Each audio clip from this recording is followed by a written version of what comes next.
Hi Kinders, it's Mrs. Asano and Cody, and today for Reader's Workshop, we're going to talk to you a little bit about making connections. So before we start talking about making connections, I would like to read you one of Cody's favorite Just Right books called Horses Help. Horses Help.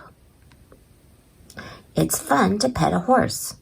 It's fun to ride on a horse too.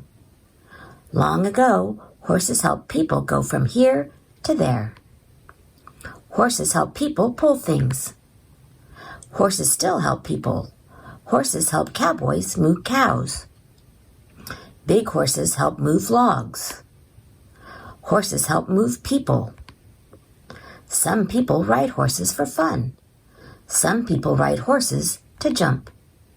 Horses have helped for a long, long time. There are many ways to make connections while reading a story.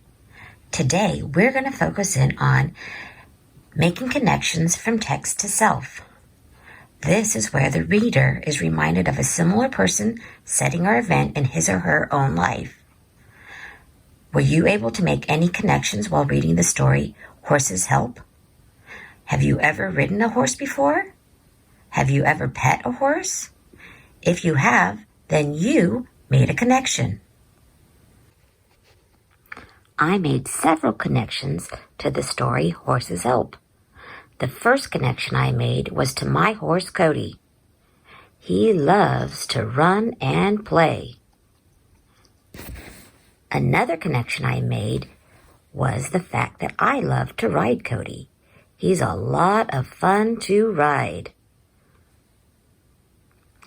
The final connection I made to the story was the time I helped move cows from one pasture to the other. These horses sure did help move those cows back to their home. Okay Kinders, so when you're reading to yourself or to someone else, see if you can make a connection between the text and you. Have a nice day.